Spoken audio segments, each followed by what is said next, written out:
Actually, is it Zoro? Does Zoro have the lowest chance of beating his mate? I was thinking you might be able to argue Gojo as well, though. Now that we see what Yuji's doing. Yeah, that's me. So let me tell you how we got to this hottest take of the Heian era. All right, what's up, y'all? So we saw this video on Instagram with a podcast. They were talking about, of these characters that were going to show up on the screen, who has the lowest chance of beating their MC? Let's get just straight to it. Who wants to take the lead here? Starting it off, any hot takes? It's not even a hot take, bro. I mean, it might be a hot take. I ain't gonna lie. I think soon as Deku ate the hair from my boy, that man had no chance. I think it was over from the start. Like they kind of pretended like Bakugo had a little bit of something because he didn't know how to use his powers, but when they scrapped in the yard for a little bit, we knew it was over, bro. I don't think. So you picked a loser and put him in your background? That's crazy. I mean, hey, I had to represent him a little bit. He needs some shine because representing the loser. Ever since Deku ate the hair, bro, he been trash. You know what I'm saying? Washed in the background. So he needs something. I'm just saying, but as of the manga though, ain't he on Embers right now? This is manga, by the way. If just he's on Embers, but look what All Might did with Embers. To be a contrarian, let me throw this out to you. So are you saying at the end of, or like in the manga where it is right now, Bakugo still has the least chance, is what you're saying? Yes. And he stood on it. No. He stood on it. I don't know. That's crazy. Even with the Embers, is on life alert, but like if he wasn't on life alert, I think he could at least give him some go. With the Embers, we saw what All Might did. What's it called? We saw All Might did. But All Might had that for like years. So I feel like that gives them a little bit more go. Bakugo got a little bit more with his quirk than Deku trying to use the last Embers. No. And don't forget the training yard. When they were on the training grounds, you saw how that fight went. It didn't. I don't think it went anything. I think then went in like a stalemate and then came out on top of that. No, I thought he lost. I thought it was like in the middle. Deku down. I can't remember. I thought it was a middle and then what's his name stopped it. Yeah, some Bakugo on that. But even without the whole, even if you're talking about that fight in general, I think Vigilante Deku probably would have spanked Bakugo if he would have pulled it by himself. And I mean, yeah, I give you that. He still got the embers of that. And musty. Even with the embers now, he still got all the knowledge from Vigilante Deku. Bakugo still getting spanked. It'd have been muscular part 2. But Bakugo, Kachan, I'm sorry, but I had to do this to you. It's over. No contest, bro. It's over. Oh no, I don't know. All right, I guess we'll let the audience go on and determine if they agree with Anna. Now, who want to go next? You got it, Mike? I think let's clear out some of the people who have a chance of beating their people. So I think we should clear out Gojo. He can beat Yuji now. Yeah. Vegeta. I think Vegeta. Yeah. Vegeta definitely has a chance. I guess we could say Sasuke has a chance. Yuno 100% has a chance. Killua. I feel like that could be argued. Yeah, that's arguable. Who? Yuno? The Yuno. I feel like that could be argued. You think Asta? You think he nullifying his magic is always going to be really hard for Yuno. But Yuno seems to be almost way faster than Asta, and we haven't seen him sweat yet, or at least where I'm reading it a little bit now. He still has not truly sweat. The man almost died. But I think his attacks not having any effect on Asta is what's going to be the problem. He has to hit his target. Okay, so let's leave him in. We'll get rid of Killua. So we'll say, actually, is it Zoro? Does Zoro have the lowest chance of beating his mate?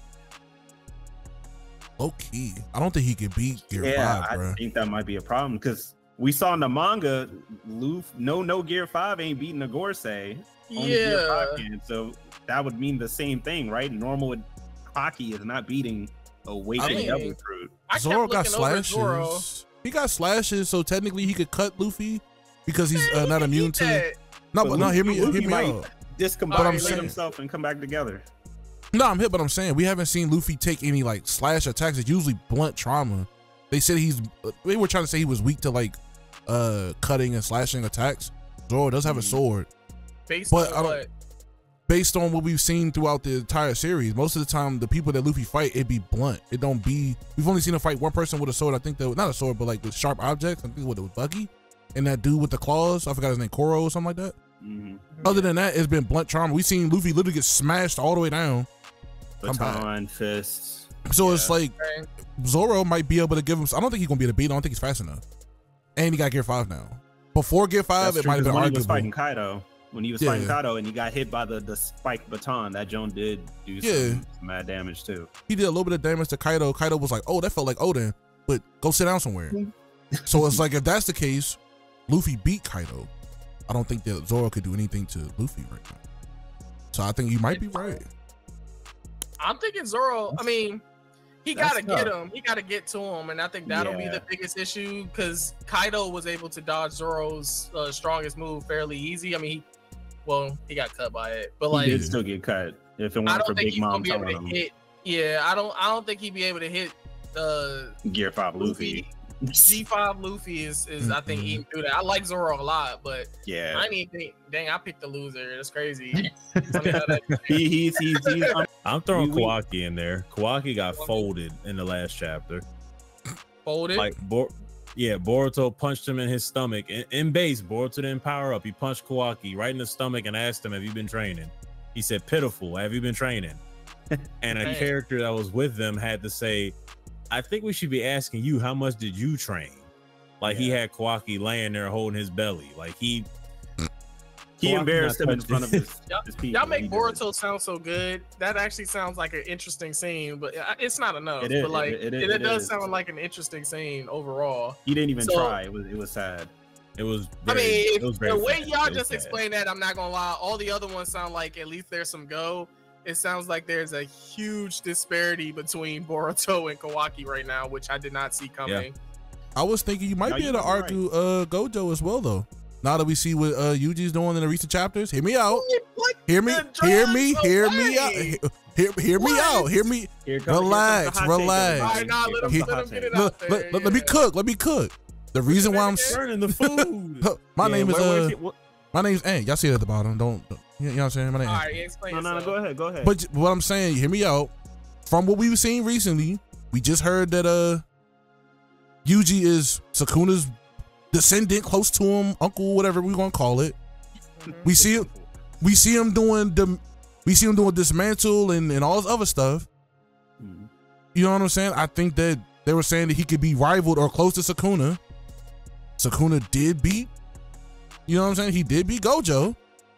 He might be able to do it too. I don't like triangle under theories. circumstances. I'm not saying even the triangle. I mean, I know what circumstances, but I'm saying with time, depending on how much further we see them push Yuji, and the fact that he was able to do what 8-9 black flashes. No, hear me out.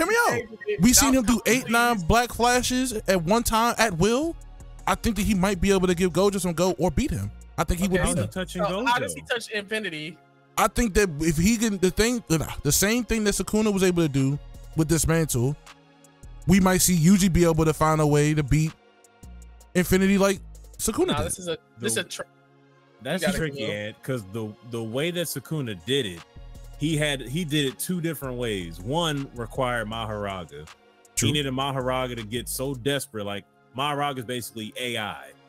He had to calculate a slash that was so ridiculous, he literally broke physics to cut through the slash. And Sukuna can't do that. He had to make up his own slash with his own rules. So instead of cutting Gojo, I'm gonna cut the world around Gojo and hope he gets caught in between. True. Yuji, him doing this mantle, he's just giving Sukuna little paper cuts, like all that for a drop of blood. That's like Gojo is folding Yuji with a blue punch. We don't, but again, we got reverse curse technique now. We saw him he's able to do that, and we don't know. Yeah, we don't know how far Yuji's gonna go. We're still in that arc of we don't know how far he's gonna go. Triangle theories and what ifs. I think for this, we gotta go off as of right now. I don't. As of right now, no. If we say by the end of the series, I feel like all of these people will not be able to beat theirs. Yeah. But if we're saying lowest chance, I ain't throwing Yuji in the mix yet. I think he getting spanked up by the more experienced guy. Y'all let us know what y'all think down below. Who is the weakest out of these? We'll argue with you if you think it's somebody else, and we'll call it trash, and we'll catch you guys in the next video. Peace.